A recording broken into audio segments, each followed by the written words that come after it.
Zaraketh pressed her scaled palm against the observation deck's reinforced viewing port, her golden eyes tracking the small shuttle that had just docked with their research station. The Valdorian huntress had studied dozens of species across the galaxy, cataloging their genetic strengths and weaknesses for the Galactic Council's expansion programs. But this assignment felt different.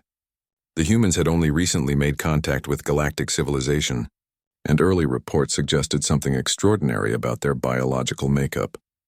The shuttle's airlock hissed open, and 3 figures emerged into the station's sterile corridors. Zaraketh's breath caught in her throat as she observed them through the security monitors. The humans moved with a fluid grace that seemed almost predatory, their bipedal forms perfectly balanced despite the station's artificial gravity being set to accommodate multiple species. Their skin tones varied dramatically, something almost unheard of in other sentient races, and their eyes held an alertness that made her own predator instincts twitch with recognition. Captain Sarah Chen led the human delegation, her dark hair pulled back in a practical ponytail that somehow still managed to look elegant. Behind her walked Dr. Marcus Webb, a tall man whose calm demeanor couldn't quite hide the calculating intelligence in his green eyes. The third human, Lieutenant Rosa Valdez, moved with the coiled tension of a trained warrior, her hand never straying far from the weapon at her side. Zaraketh had expected the humans to show some signs of stress or discomfort aboard an alien station, but they adapted with startling ease. Captain Chen engaged the welcoming committee with diplomatic skill that impressed even the veteran Centauri ambassador, while Dr. Webb immediately began asking technical questions about the station's research facilities that demonstrated a grasp of advanced physics that shouldn't have been possible for such a young species. What truly caught Zaraketh's attention, however, was how the humans interacted with each other. They communicated through subtle gestures and expressions that spoke of a pack intelligence far more sophisticated than their individual capabilities suggested. When a minor emergency alert sounded in the docking bay, all 3 humans instantly shifted into coordinated action without a single spoken word, their movements perfectly synchronized as they helped evacuate the area and assist the station's maintenance crew. The Valdorian huntress had studied pack hunters before, but nothing in her extensive research had prepared her for the elegant brutality of human cooperation. They weren't just working together. They were thinking together, processing information and making decisions as a collective unit while maintaining their individual personalities and skills. It was like watching a single organism with multiple specialized limbs. As the welcoming ceremony concluded and the humans were escorted to their quarters, Zaraketh found herself analyzing their physical characteristics with growing excitement. Their endurance was immediately apparent in how they maintained perfect composure despite the long journey and formal proceedings. Their sensory capabilities seemed remarkably acute, as evidenced by how they noticed details about the station that even experienced galactic travelers missed. But most intriguingly, there was something in their genetic signature that her instruments couldn't quite categorize. The preliminary scans she had conducted during their arrival showed cellular structures that defied conventional classification. Human DNA contained redundancies and adaptive mechanisms that suggested an evolutionary history far more violent and demanding than their peaceful appearance indicated. These weren't the soft, pampered beings that often emerged from protected worlds. These were survivors, shaped by forces that had forged them into something uniquely resilient. Zaraketh's own species, the Valdorians, were considered among the galaxy's premier hunters and warriors. They had conquered 12 star systems through superior tactics and physical prowess. Yet watching these humans move and interact, she felt a strange mixture of admiration and unease. There was something about them that triggered her deepest instincts, a recognition that perhaps for the first time in her career, she was observing a species that might actually surpass her own in the very qualities that made Valdorians dominant. Her communication device chimed softly, and she glanced down to see a message from the research director requesting her preliminary assessment. Zaraketh hesitated, her fingers hovering over the response interface. How could she explain that these humans represented something unprecedented in galactic civilization? How could she convey that their genetic makeup suggested capabilities that might fundamentally alter the balance of power among spacefaring races? Instead, she simply typed a brief response indicating that further study would be required before any definitive conclusions could be drawn. But privately, as she watched the security feeds showing the humans settling into their quarters with efficient professionalism, Zaraketh knew she was witnessing something extraordinary. These weren't just another species to be catalogued and filed away. These humans possessed something that every advanced civilization in the galaxy would desperately want to understand, control, or acquire. The huntress in her recognized the signs of a perfect predator, while the scientist in her marveled at the genetic artistry that had produced such flawless integration of mind and body. Whatever forces had shaped humanity's evolution had created something remarkable, and Zaraketh found herself both terrified and thrilled by the implications of what she was discovering. The next morning, Zaraketh arranged to observe the humans during their scheduled fitness assessment in the station's multi-species gymnasium. She positioned herself in the upper observation gallery, ostensibly reviewing data from other research subjects, but actually focusing every sensor and recording device on the 3 humans below. Dr. Webb approached the strength testing apparatus first, a machine calibrated to accommodate everything from the massive Kroganoids to the delicate Epsilon-class telepaths. The device measured not just raw physical power but also muscle efficiency, reaction time, and coordination under stress. Webb's results immediately set off alerts in Zaraketh's monitoring equipment. The human doctor wasn't particularly large by galactic standards, yet his muscle fibers operated with an efficiency that bordered on impossible. Where most species showed significant energy waste during exertion, Webb's body seemed to channel every joule of energy with perfect precision. His cardiovascular system adapted to increased demand so smoothly that the monitoring equipment initially registered it as a malfunction. Captain Chen took her turn at the endurance trials, and Zaraketh watched in fascination as the human woman's performance shattered every prediction her analysis software had generated. Chen ran for over 3 hours at a pace that would have exhausted most galactic species within minutes, her breathing remaining controlled and her form never deteriorating. But what truly astounded the Valdorian observer was how Chen's brain activity actually increased during the extended exercise, as if physical exertion enhanced rather than impaired her cognitive function. Lieutenant Valdez demonstrated combat reflexes during the reaction testing sequence, and Zaraketh found herself unconsciously leaning forward as she watched the human warrior move. Valdez didn't just respond to threats. She anticipated them, her body beginning evasive maneuvers before the testing apparatus had even completed its attack sequences. It was as if she could perceive danger through some sense that transcended normal biological limitations. The most remarkable discovery came during the cooperative challenges, where all 3 humans worked together to solve complex physical puzzles. Zaraketh had observed thousands of species attempting these same tests, and she had never seen anything like human teamwork. They didn't just coordinate their actions, they seemed to merge their individual capabilities into something greater than the sum of their parts. When Captain Chen needed to reach a control panel positioned too high for her frame, Dr. Webb didn't just boost her up. Instead, all 3 humans moved in perfect synchronization, creating a human pyramid that distributed weight and leverage so efficiently that they could have held the position for hours without strain. When Lieutenant Valdez faced a puzzle requiring both physical dexterity and mathematical calculation, her teammates provided support that allowed her to exceed both her individual physical and mental limitations.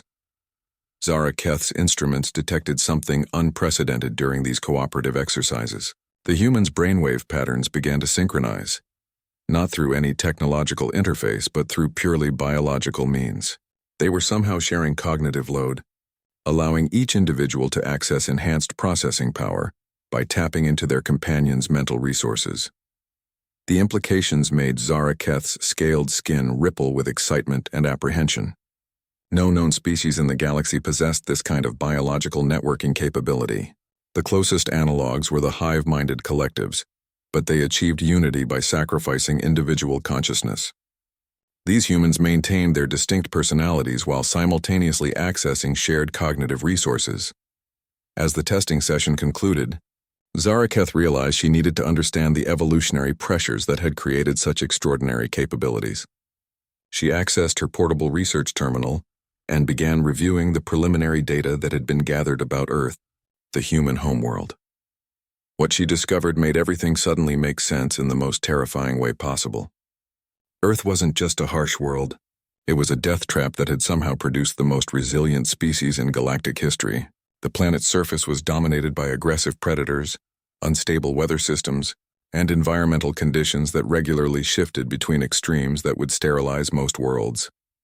Humans hadn't just survived on Earth. They had thrived by developing capabilities that would be considered impossible under normal evolutionary circumstances. Their endurance had been forged by persistence hunting, chasing prey across vast distances until their targets collapsed from exhaustion. Their intelligence had been sharpened by constant threat assessment and resource competition. Their cooperation had been perfected by facing dangers that could only be overcome through flawless teamwork. But most remarkably, humans had developed these capabilities while maintaining genetic diversity that allowed for incredible individual variation. Unlike species that had evolved specialized adaptations for specific environments, humans had become generalists capable of thriving anywhere. They were the ultimate survivors, shaped by a world that had tested every possible biological system and discarded anything that wasn't absolutely perfect. Zaraketh's hands trembled slightly as she recorded her preliminary observations. The humans weren't just another species to be studied and catalogued. They represented a genetic breakthrough that every advanced civilization would desperately want to acquire. Their DNA contained solutions to evolutionary challenges that other species had never even encountered, let alone solved. The Valdorian huntress realized she was facing a dilemma that would define the rest of her career and possibly the future of galactic civilization. These humans possessed genetic treasures that could revolutionize medicine, enhance military capabilities, and solve resource allocation problems that had plagued spacefaring races for millennia. But accessing those treasures would require understanding and possibly exploiting beings who were clearly more than capable of defending themselves. As she watched the three humans leaving the gymnasium, still chatting casually despite having just redefined the limits of biological possibility, Zaraketh knew she was witnessing the emergence of a species that would either become humanity's greatest allies or its most dangerous rivals. Either way, the galaxy would never be the same. 3 days into the assessment period, an emergency klaxon shattered the station's normal quiet routine. Zaraketh was in her laboratory analyzing tissue samples when the alert came through. A catastrophic failure in the station's primary life support system had triggered a cascade of malfunctions that threatened everyone aboard. The Valdorian huntress rushed to the command center, where she found chaos. Station personnel from a dozen different species were scrambling to coordinate repair efforts, but the complexity of the crisis had overwhelmed their normal emergency protocols. The atmospheric processors were failing. The artificial gravity generators were becoming unstable. And worst of all, the containment systems for the station's exotic matter research were showing dangerous fluctuations. Captain Chen appeared in the command center within seconds of the first alarm, followed closely by her two companions. While the station's senior staff argued about priorities and procedures, the three humans quietly moved to the main diagnostic console and began their own assessment of the situation. Zaraketh watched in fascination as the humans implemented the same coordinated thinking she had observed during their physical assessments. Dr. Webb began analyzing the technical specifications of the failing systems, his fingers dancing across the interface with speed that made seasoned technicians look clumsy. Captain Chen coordinated with the station's various department heads, somehow managing to cut through bureaucratic confusion and species-based communication barriers with diplomatic skill that bordered on supernatural. Lieutenant Valdez took charge of evacuation planning, identifying critical personnel and mapping escape routes with military precision. But what truly amazed Zaraketh was how the humans processed information that should have been completely foreign to them. The station's life support systems were based on Centauri technology, enhanced with Kroganoid power management protocols, and stabilized using Epsilon-class energy harmonics. No single species in the galaxy fully understood all three technological approaches, yet the humans seemed to grasp the integrated system intuitively. Dr. Webb suddenly straightened from his console, his green eyes bright with understanding. "The resonance cascade isn't random," he announced to the room.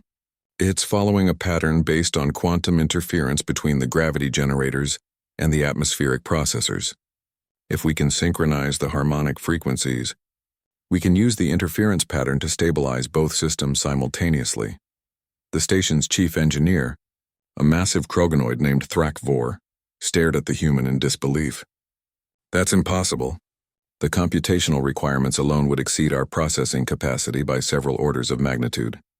Captain Chen smiled, and Zaraketh felt a chill run down her spine as she recognized the expression of a predator who had just identified the perfect hunting strategy. Not if we distribute the calculations across multiple processing nodes and use biological pattern recognition to handle the variables your computers can't quantify. What happened next redefined Zaraketh's understanding of human capabilities. The three humans positioned themselves at different control stations throughout the command center and began working in perfect synchronization. They weren't just cooperating. They had somehow transformed the entire command center into an extension of their collective consciousness. Dr. Webb handled the technical calculations, but his computational speed was being enhanced by input from his companions. Captain Chen managed the communication protocols between different systems, but she was processing information at a rate that suggested access to expanded cognitive resources. Lieutenant Valdez coordinated the physical repair efforts, directing maintenance teams with tactical precision that incorporated real-time data analysis from multiple sources. Zaraketh's monitoring equipment detected the same brainwave synchronization she had observed during the fitness assessments, but amplified far beyond what she had thought possible. The humans weren't just sharing cognitive load, they were creating a biological supercomputer, capable of processing information faster than the station's artificial intelligence systems. The repair process became a display of human capability that left every observer stunned. Complex technical problems that should have required days of analysis were solved in minutes. Communication barriers between species that had persisted for decades dissolved under Captain Chen's diplomatic innovations. Repair procedures that normally demanded specialized teams were accomplished by mixed groups working under Lieutenant Valdez's coordination. Within 6 hours, the humans had not only resolved the immediate crisis but had actually improved the station's overall efficiency by implementing hybrid solutions that combined technologies from multiple species in ways that no one had previously considered possible. As the final systems came back online and normal operations resumed, Zaraketh found herself studying the three humans with new appreciation and growing concern. They had just demonstrated capabilities that exceeded anything in her extensive database of galactic species. Their problem-solving abilities, their adaptability, and their capacity for cooperation had allowed them to accomplish what entire teams of specialists had failed to achieve. Station Commander Yelak Prime, an ancient Centauri with decades of experience managing multi-species facilities, approached the human delegation with obvious awe. In all my years of service, I have never witnessed such remarkable efficiency. How did you achieve such perfect coordination with technologies you had never encountered before? Dr. Webb exchanged glances with his companions before answering.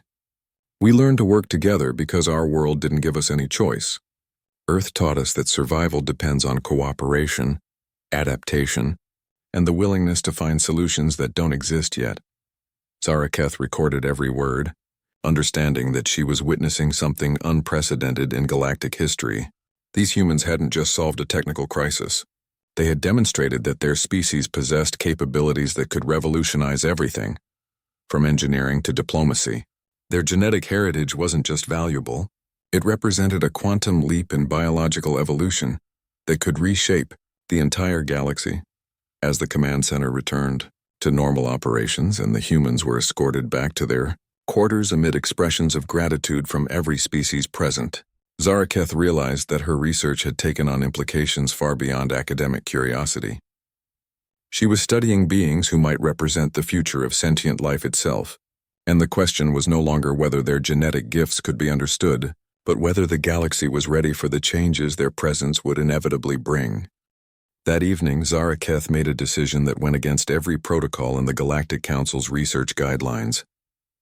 Instead of maintaining professional distance, she requested a private meeting with the human delegation. Her official justification was the need for detailed behavioral interviews, but her true motivation was far more personal and dangerous. The humans agreed to meet in the station's observation lounge, a transparent dome that offered spectacular views of the surrounding nebula. Zaraketh arrived early, her scaled hands trembling slightly as she reviewed her prepared questions. She had interviewed thousands of beings during her career, but none had ever affected her the way these humans did. Captain Chen entered first, moving with that fluid grace that marked all human movement. She was followed by Dr. Webb and Lieutenant Valdez, and Zaraketh noticed how they automatically positioned themselves to maintain visual contact with all approaches to the room.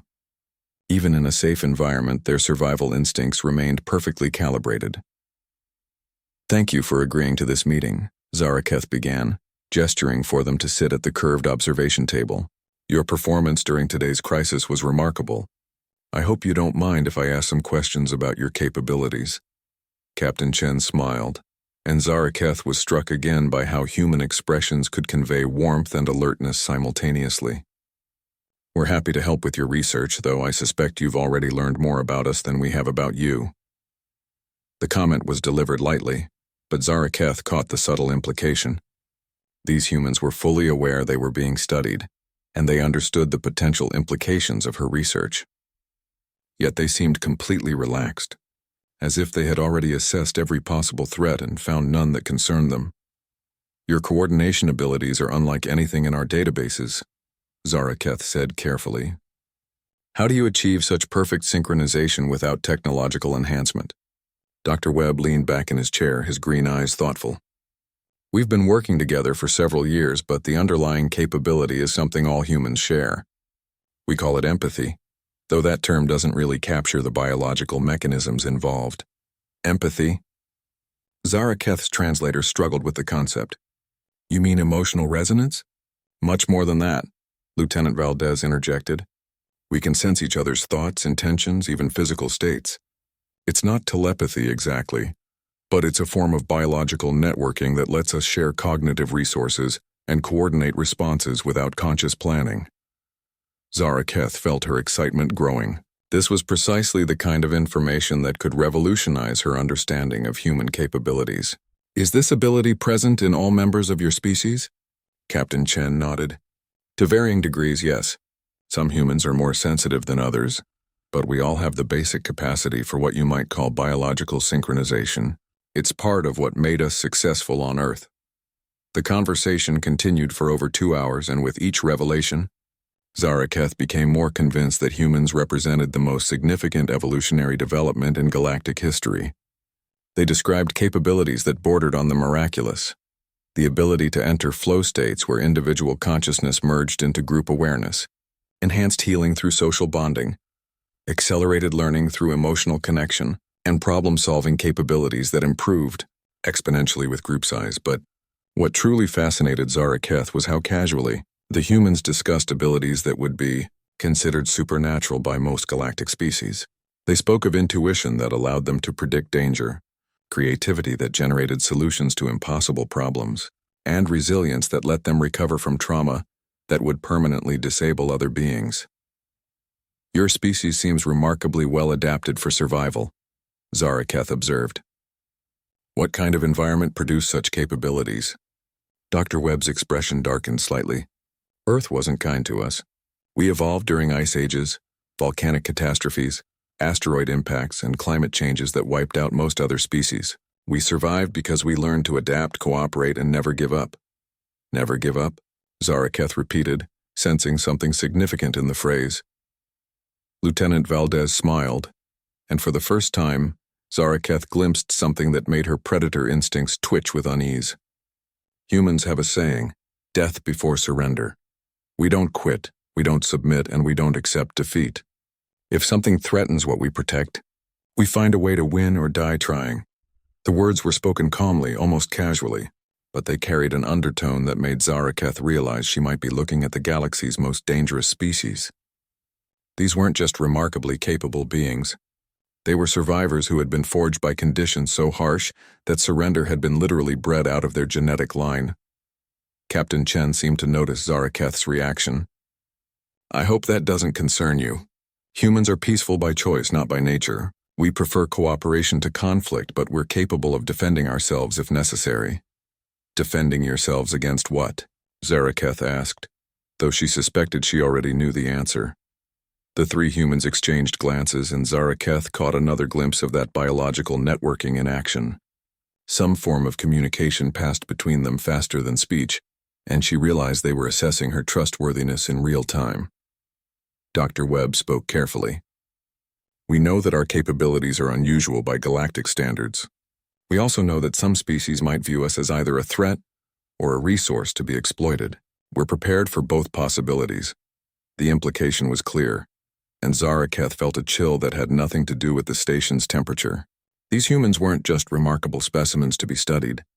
They were potential allies or enemies who had already considered every possible scenario for first contact with galactic civilization. As the meeting concluded, and the humans politely excused themselves, Zaraketh remained in the observation lounge, staring out at the nebula's swirling colors. Her research had uncovered genetic treasures beyond her wildest expectations. But she was beginning to understand that claiming those treasures might be far more complicated and dangerous than she had imagined. The humans weren't passive subjects to be studied. They were active participants who would have their own agenda for any relationship with galactic civilization. Zaraketh's sleep was interrupted by an encrypted priority message from the Valdorian High Command. She read it twice, her golden eyes widening with each word, before the full implications hit her. The Council of Dominant Species had received preliminary reports about human capabilities and had issued new directives for her research mission. She was no longer just studying humans for academic purposes. She was now tasked with determining the feasibility of acquiring human genetic material for the Valdorian Military Enhancement Program. The message made it clear that failure was not an option, and that the potential rewards justified any necessary risks. The next morning, Zaraketh arranged to observe the humans during their scheduled medical examinations, hoping to gather more detailed biological data without arousing suspicion. She positioned herself in the medical bay's monitoring station, her instruments calibrated to record every detail of human physiology. Dr. Webb submitted to the standard medical scans with professional courtesy, but Zaraketh immediately noticed something that made her breath catch. The scanning equipment was detecting cellular structures that shouldn't exist according to established biological principles. Human DNA contained backup systems, self-repair mechanisms, and adaptive protocols that seemed almost engineered rather than evolved. Captain Chen's cardiovascular system revealed circulation patterns that maximized both oxygen delivery and waste removal with impossible efficiency. Her brain scans showed neural pathways that formed new connections in real time, suggesting cognitive adaptation capabilities that could revolutionize learning and memory enhancement technologies. Lieutenant Valdez's muscle tissue contained fibers that could shift between explosive power and sustained endurance depending on demand. Her skeletal structure showed evidence of dynamic adaptation, with bone density adjusting automatically to handle varying stress loads. But the most remarkable discovery came when all three humans were in the medical bay simultaneously. Zaraketh's instruments detected quantum resonance patterns between their biological systems. They weren't just capable of biological networking through behavior and communication. Their bodies were literally synchronized at the cellular level. The implications were staggering. Human genetic material didn't just contain solutions to individual biological challenges. It represented a complete paradigm shift toward cooperative evolution. These beings had developed the ability to share not just thoughts and experiences, but actual biological resources. They could heal faster when in groups, think more clearly when connected to others, and adapt to new challenges by drawing on collective genetic memory. Zaraketh was so absorbed in her analysis that she almost missed the soft alert from her security monitoring system. Someone was accessing her personal research files remotely, using authorization codes that shouldn't exist outside Valdorian High Command. She quickly switched to counter-surveillance mode and discovered that her communications were being monitored by multiple galactic intelligence agencies.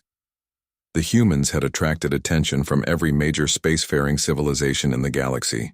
The Centauri wanted their diplomatic capabilities, the Kroganoids coveted their endurance and strength, the Epsilon-class telepaths were fascinated by their biological networking abilities, and the collectives saw them as a threat to their hive mind dominance. Most disturbingly, several criminal organizations had already put bounties on live human specimens, recognizing the incredible value of their genetic material on the black market.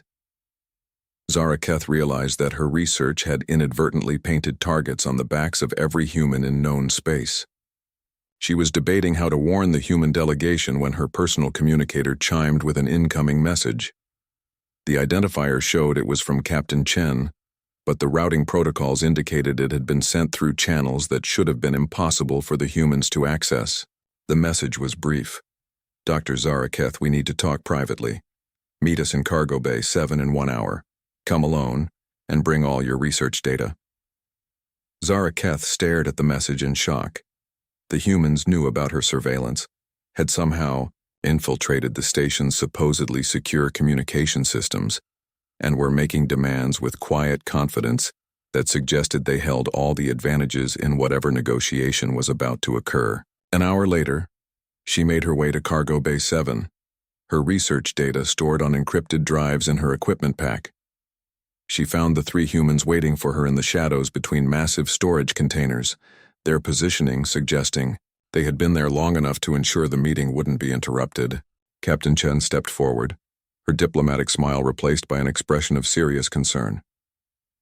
"We know why you're really here, and we know about the interest our capabilities have generated throughout the galaxy." Zaraketh felt her hunting instincts surge to full alertness. These humans had somehow monitored the monitors, had detected surveillance that should have been undetectable, and had planned this confrontation with tactical precision that impressed and terrified her. "How did you know?" she asked, abandoning any pretense of innocence. Dr. Webb gestured to his companions. "We told you that humans are empathic. What we didn't mention is that our empathy works on other species too. We've been reading your emotional states, your intentions, and your growing conflict between scientific curiosity and whatever orders you've received." Lieutenant Valdez added quietly, "We also hacked your communication systems on the first day we arrived. We know about the Genetic Acquisition Directive, the Military Enhancement Program, and the bounties that have been placed on human specimens." Zaraketh realized she was facing beings who had anticipated every aspect of galactic civilization's response to their existence. They weren't naive newcomers stumbling into interstellar politics. They were strategic thinkers who had prepared for every possible scenario. "What do you want from me?" she asked, her voice barely above a whisper. Captain Chen's expression softened slightly. "We want you to help us change the rules of engagement. Your research has value, but not in the way your superiors imagine. We're not resources to be exploited or threats to be contained. We're potential partners who could help every species in the galaxy evolve beyond their current limitations." The offer was unprecedented, dangerous, and absolutely fascinating. Zaraketh realized that her choice in the next few moments would determine not just her own future, but possibly the entire trajectory of galactic civilization.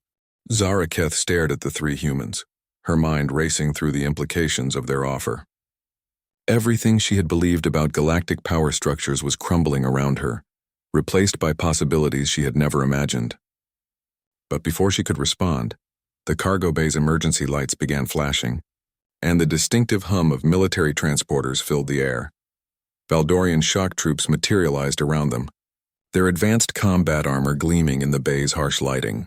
Zaraketh's heart sank as she recognized the unit markings of the Elite Acquisition Division, specialists in capturing high-value targets for genetic research. Her superiors had apparently decided that negotiation was unnecessary. The unit commander, a scarred veteran named Thek-Azor, stepped forward with his weapon trained on the humans. "By order of the Valdorian High Command, these specimens are to be secured for immediate transport to our research facilities." Zaraketh started to protest, but Captain Chen raised a hand in a gesture that somehow conveyed both calm authority and deadly warning. "Commander, I suggest you reconsider your approach. We're willing to discuss cooperation, but we won't submit to capture." Thek-Azor's laugh was harsh and mocking. 3 primitives against a full squad of Valdorian warriors? You'll submit whether you choose to or not. What happened next shattered Zaraketh's understanding of combat dynamics and revealed the true extent of human capabilities under stress. The 3 humans didn't just fight back. They transformed into something that redefined her concept of biological warfare. Dr. Webb moved with speed that made Valdorian reflexes look sluggish, his analytical mind calculating trajectories and vulnerabilities with computer-like precision. But his movements weren't mechanical. They flowed with organic grace that suggested his entire nervous system had been optimized for combat efficiency. Captain Chen became a master strategist whose diplomatic skills translated seamlessly into tactical command. She coordinated the defense with split-second timing, turning the cargo bay's layout into a weapon and using the Valdorians' own formations against them. Lieutenant Valdez revealed why military analysts across the galaxy feared human warriors. She fought with controlled violence that combined technical skill with psychological warfare, her every movement designed to demoralize opponents while maximizing tactical advantage. But what truly terrified the Valdorian troops was how the three humans synchronized their efforts into a single, unstoppable force.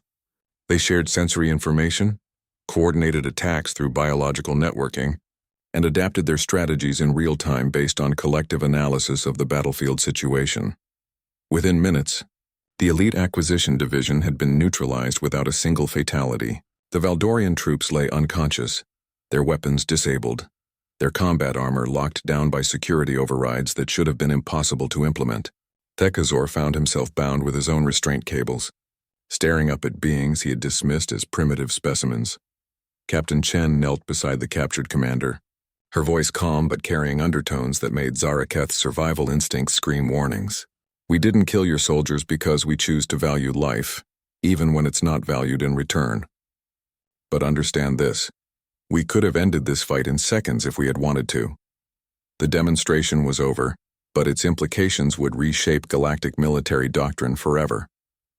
Zaraketh realized she had just witnessed proof that humans weren't just biologically superior. They were tactically and strategically advanced beyond anything the galaxy had previously encountered.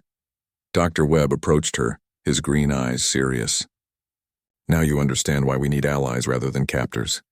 The galaxy's response to our existence was predictable, but it's based on assumptions that are fundamentally flawed." "What kind of assumptions?" Zaraketh asked, though she suspected she already knew the answer. Lieutenant Valdez gestured to the unconscious Valdorian troops. "Everyone assumes that superior capability means aggressive domination. But humans learned long ago that cooperation produces better results than conquest." Captain Chen stood, her diplomatic composure restored, but somehow more intimidating than her combat persona had been. "We don't want to rule the galaxy, and we don't want to be ruled by it. We want to forge partnerships that benefit everyone involved." Zaraketh looked at her research data, then at the humans who had just redefined everything she thought she knew about biological warfare and diplomatic strategy. What would such partnerships look like? Dr. Webb smiled, and she caught a glimpse of the visionary intelligence that had solved the station's technical crisis. Imagine medical advances that could extend healthy lifespans for every species. Engineering solutions that could terraform hostile worlds in decades instead of centuries. Diplomatic protocols that could resolve conflicts before they become wars. "And in exchange?" Zaraketh asked. Captain Chen's expression grew serious. "Protection. Not from external threats, but from the kind of exploitation your superiors just attempted.